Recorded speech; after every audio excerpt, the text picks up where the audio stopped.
जय हिंद दोस्तों। आज आप लोगों के लिए नया टॉपिक जो कल हम लोग पढ़ चुके थे परसेंटेज का, वो उसी का जो है अगला भाग दूसरा पार्ट सेकंड पार्ट लेकर के आए हूँ आप लोगों के लिए। कल कुछ क्वेश्चन कर रहे थे तो पूरे कंप्लीट नहीं हो पाए थे उस वीडियो में, इसमें वो पूरा कंप्लीट करने की कोशिश करते हैं।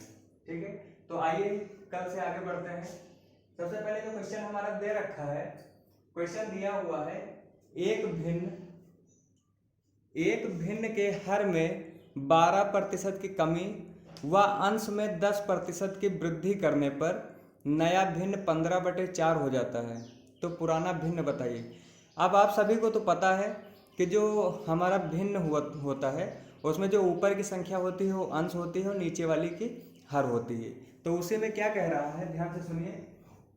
जो भिन्न है उसमें हर यानी कि जो नीचे की संख्या होती है, जैसे ये 15/4 लिखा तो ऊपर वाली अंश हो गई 15/4, ये हो गई अंश और ये नीचे की क्या हो गई हर। तो इसी हर में बोल रहा है कि पहले 12% की कमी, क्या बोल रहा है, कमी कितने की, 12% की कमी कर रहे हैं किसमें, हर में। ठीक है, उसके बाद में अंश में 10% की वृद्धि हो रही है, यानी अंश जो है हमारा उसको 10% वृद्धि करते हैं तो नया जो प्राप्त होता है 15/4 प्राप्त होता है। तो इसको हम डिटेल मेथड से ना ले जाकर के एकदम शॉर्ट मेथड में करेंगे। यहाँ पे जो जो बोलता है उसका हम अपोजिट करेंगे, डायरेक्ट मेथड जो हमारा होगा उसको इसको अपोजिट कर देंगे। कहने का मतलब ये, जहां पर हम अंश लिखते हैं वहां पर लिखेंगे हर, और जहां पे हर लिखते हैं उसको अंश लिखते हैं। ये हमारा शॉर्ट मेथड हो जाएगा और आसानी से हो जाएगा। अब देखते हैं कैसे। 12% हर में बोल रहा है 12% कमी करने के लिए, तो सबसे पहले क्या करेंगे, हर में 12% जब कम करेंगे तो जो हमारा प्रतिशत होता है वो 100% होता है। कितने का होता है, 100% का। जब 100% से 12% कम करेंगे तो कितना हो जाएगा, 88 किसमें हो रहा है, हर में। हर के लिए बोल रहा है तो उल्टा करेंगे, हम अंश में लिखेंगे। ये हो गया 88, क्योंकि कितना 12% की कमी कर रहे हैं। इसी तरह से आ रहा है कि अंश में 10% की वृद्धि, तो जब अंश में 10% वृद्धि करेंगे तो 100% में जब 10 की वृद्धि करेंगे कितना हो जाएगा, 110। तो ये कितना हो गया हमारा, 110। ठीक है, ये हो गया 88, ये हो गया 110। क्यों, क्योंकि हम इस समय शॉर्ट मेथड से कर रहे हैं। शॉर्ट मेथड से करने के लिए हम क्या करेंगे, अपोजिट करेंगे। जहां अंश लिखना वहां हर लिखेंगे, जहां हर लिखना वहां अंश लिखेंगे। अब इसको क्या करना है, गुणा करा देना है, किससे, जो हमारी नई वाली तैयार होती है।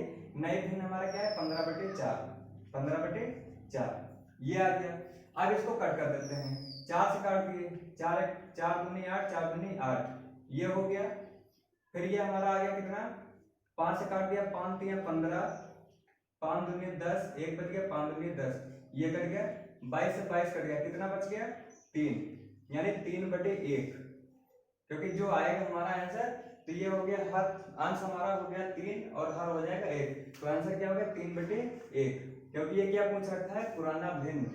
तो भिन्न के लिए अब हम लिखेंगे तो है नहीं, तो आंसर उसमें जो आपका ऑप्शन दिया होगा वहां पर ये 3/1 लिखा होगा।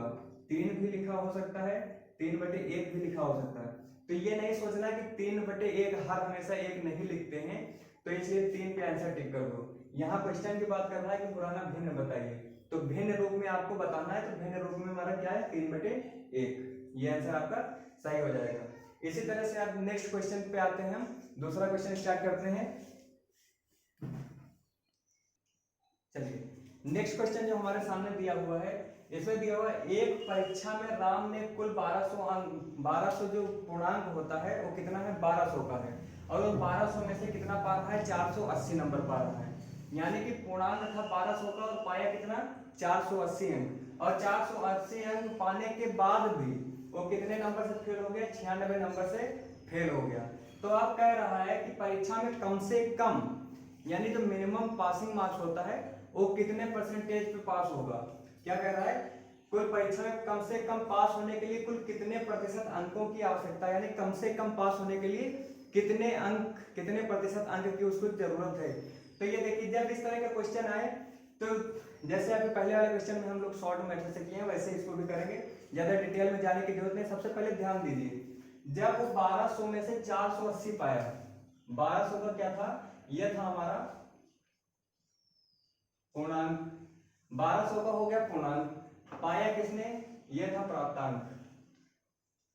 ठीक है, 480 पाया, और कितने नंबर से फेल हो गया, 96 नंबर से। यानी कि अगर 96 नंबर वो और ले आता तो क्या हो जाता, पास हो जाता। तो अगर 96 नंबर कम रह गया तो क्या इन दोनों को हम ऐड नहीं कर सकते हैं, तो क्या करेंगे 480 में 96 जोड़ेंगे। ठीक है, जैसे 96 जोड़ेंगे तो क्या हो जाएगा हमारा 576। कितना आ जाएगा 576। अब जब 576 ये हमारा आ गया तो अब 576 जब बात करेगा प्रतिशत अंक निकालने के लिए, जब प्रतिशत निकालेंगे तो हमारा जो पूर्णांक होगा ये हमेशा कहाँ आएगा, बटे में आएगा, और गुणा किससे करेंगे 100 से करेंगे, तब हमारा क्या निकलेगा प्रतिशत अंक निकलेंगे। तो सबसे पहले क्या करेंगे, कितना 576 उसने प्राप्त किए, यानी पास होने के लिए चाहिए था ये। अब कितने से 1200 का पूर्णांक था और गुणे कितना हो गया 100 हो गया, 0 0 कट गया, 12 से कट गया, 12 चौक 48, कितना बच गया 7 और 9, 12 की 96। यानी कि उसको पास होने के लिए कम से कम कितने अंक चाहिए, 48% अंक चाहिए किसके, पास होने के लिए।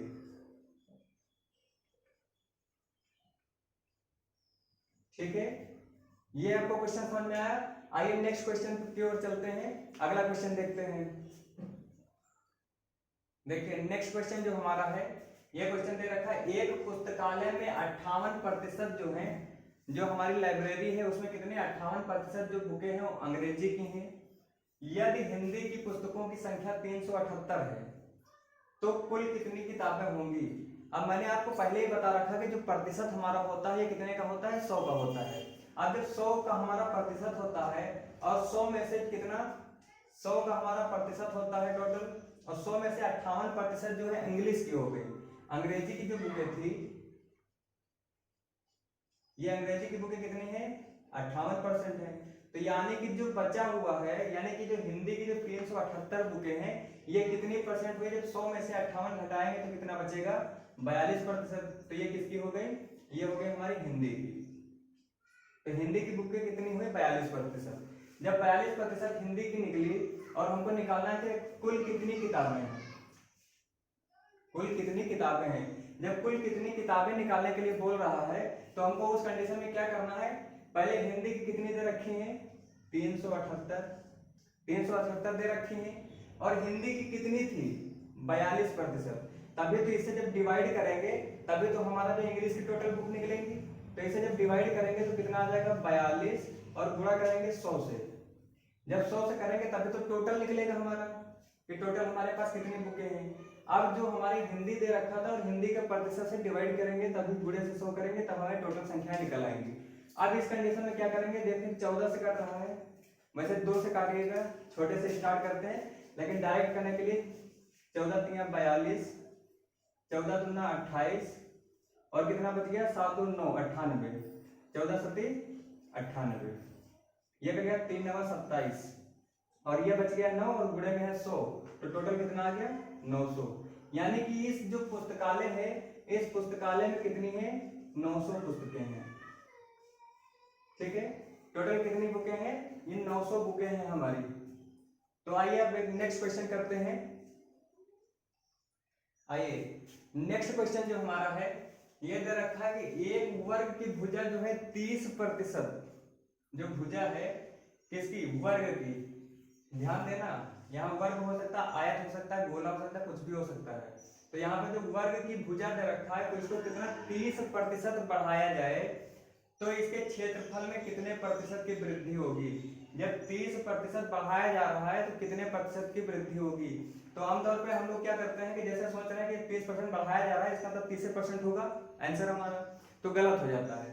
तब जब इस तरह से देखिए, अब वर्ग का क्षेत्रफल आप सभी को पता है क्या होता है, भुजा स्क्वायर। क्या होता है, भुजा स्क्वायर, क्षेत्रफल हो गया भुजा स्क्वायर। तो यानी कि एक में तो बढ़ेगा नहीं, बढ़ेगा सब में बढ़ेगा, क्षेत्रफल की बात है तो ये हो जाएगा स्क्वायर।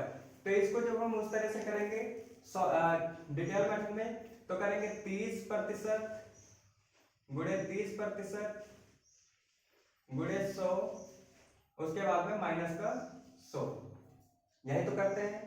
ये हमारा डिटेल मेथड हो जाता है। क्या करते हैं, 2 0 ये कट गया, 2 से ये कट गया, 3 3 का 9, यही तो होता है। अब ये 9 जो आया तो किसमें से आया, प्रतिशत 30% बढ़ रहा था तो 109 होता था ना, 109 माइनस 100 करते थे 9% निकलता था। तो इसलिए हमको डिटेल मेथड पे नहीं जाना है, हमको शॉर्ट मेथड पे आना है।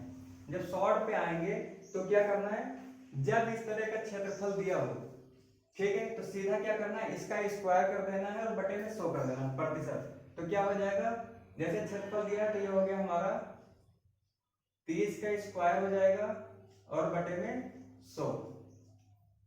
तो जब ये ओपन होगा तो क्या हो जाएगा, 30 का स्क्वायर 900 हो जाएगा, 2 जीरो से 2 जीरो कट गया, तो टोटल कितना प्रतिशत बढ़ा, 9% की वृद्धि हुई। ठीक है, तो ये जरूर ध्यान देना कि जब भी वर्ग की भुजा की बात करेगा कि वर्ग की भुजा में 30% बढ़ाया जाए तो क्षेत्रफल में कितने प्रतिशत की वृद्धि होगी। तो जब क्षेत्रफल की बात करेगा, वर्ग की बात करेगा तो भुजा स्क्वायर होता है। तो सेम इसमें कोई लॉजिक लगाने की जरूरत नहीं, सेम उसी तरह से सॉल्व करना है। इसका स्क्वायर कर देंगे, जो हमें प्रतिशत दे रखा वृद्धि का, बटे में 100 कर देंगे, बस काट पीट के हमारा हो जाएगा आंसर। ठीक है, आइए नेक्स्ट क्वेश्चन करते हैं। देखिए नेक्स्ट क्वेश्चन जो हमारा है, क्वेश्चन क्या कह रहा है, यदि किसी वस्तु पर 20% की वृद्धि की जाए और बाद में क्या किया जाए, 20% की कमी कर दी जाए। यानी कि कोई चीज, कोई वस्तु आप ले रखे हैं या दुकानदार जो है वो पहले क्या करता है, 20% उस पर बढ़ा देता है और बाद में 20% की कमी कर देता है। तो इस केस में आप हमेशा याद करिएगा, इसमें जब भी प्रतिशत वृद्धि या कमी पूछेगा तो इस केस में हमेशा आपका कमी ही आएगा, इसमें वृद्धि कभी नहीं होगी, हमेशा कमी ही आएगी। कब, जब दोनों सेम में घट बढ़ रहे होंगे तब। एक ही परसेंटेज पे घट रहा है, एक ही पे बढ़ रहा है, तो हमेशा क्या होगा, लॉस होगा आपका। तो कैसे होगा, देखिए 20% की वृद्धि कर रहा है और 20% की कमी कर रहा है। वैसे इसका जैसे अभी पहले बताया कि इससे पहले वाले क्वेश्चन में डिटेल मेथड, तो इसका भी दूसरा डिटेल मेथड है, लेकिन डिटेल में नहीं जाते हैं, डायरेक्ट करते हैं। दोनों दे रखा है, 20% वृद्धि कर रहा है, अगर उसमें जाओगे तो देखो कैसे होगा, उस तरह से जाओगे तो हो जाएगा आपका 20% वृद्धि कर रहे हैं तो 120, 20% कमी कर रहे हैं तो 80 बटे में 100, 0 0 कट गया, 12 के 96, कितना आ गया 96।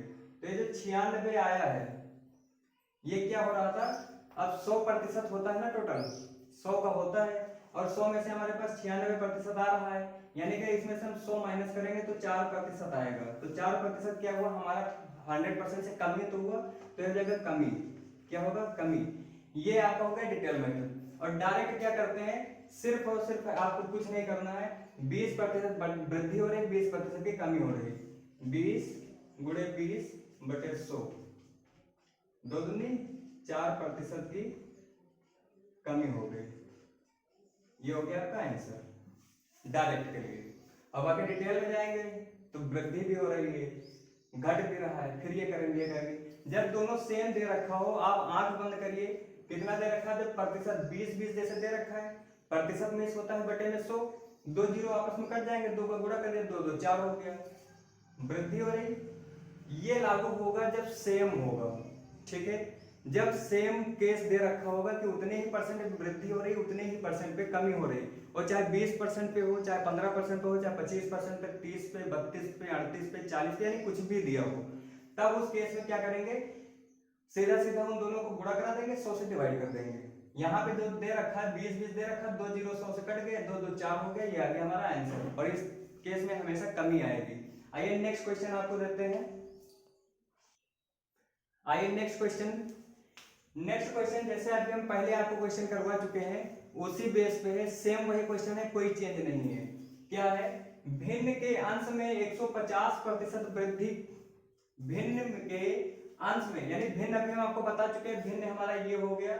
अब कह रहा अंश में जो 150% की वृद्धि की जा रही है, कितना, 150% की वृद्धि, वह हर में 100% की वृद्धि। जब 100% वृद्धि हर में हो रही है और अंश में 150% की वृद्धि हो रही, तो जो नया भिन्न प्राप्त होता है तो हमारा 15/16 ये तैयार हुआ। तो जो पुराना भिन्न है वो हमें निकालना है।